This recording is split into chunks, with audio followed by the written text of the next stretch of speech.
choice. You know what the word means? The word choice means the power to decide.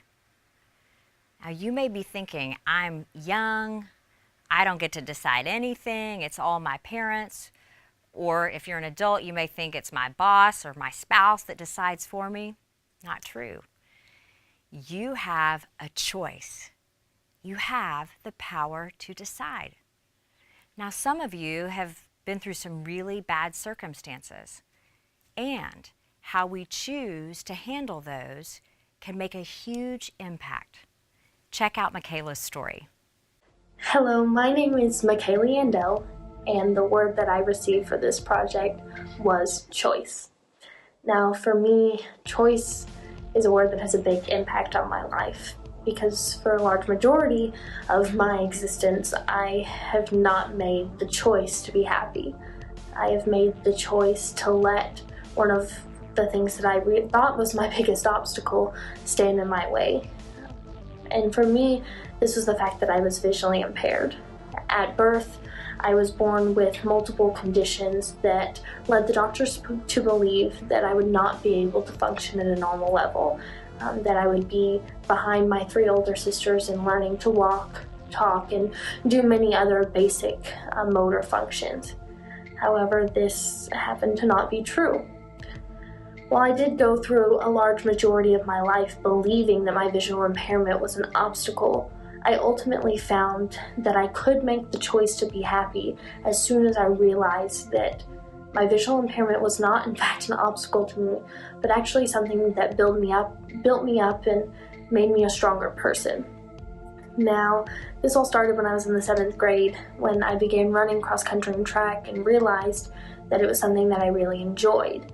Now, multiple people told me that people with visual impairment should not be able to run cross country and track, and it was at these moments that I realized that my story could be an inspiration to others, for those with disabilities or those who felt like they had obstacles in their way that stopped them from achieving true happiness and true success. So for me, it ultimately became a decision that I had to make on my own, and it was that I had to choose to accept that God gave me my visual impairment not to hinder my abilities, but rather to make me an inspiration and to make me stronger and to give me my most beautiful quality. I made the choice to accept God into my life, and I made the choice to see my visual impairment as something I could benefit from, not something that constantly tore me down. So for each and every one of you, it ultimately comes down to the fact that we all have to accept that there might be something in our lives that's holding us back. And when we acknowledge this thing and we choose to cast it out or to just accept it and move on, it's ultimately that point that we choose to be happy, and we choose to be successful, and we choose to live the life that we want to live.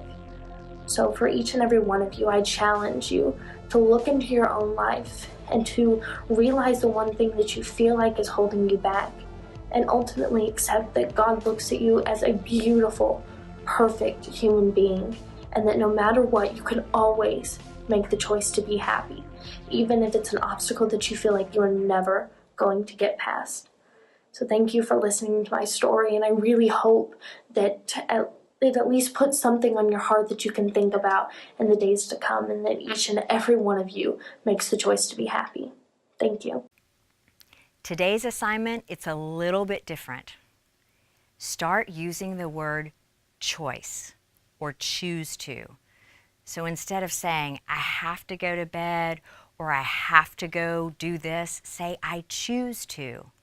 And see if by using the word I choose to, if it doesn't make you feel a little bit differently about yourself. I can't wait to see what you choose to do.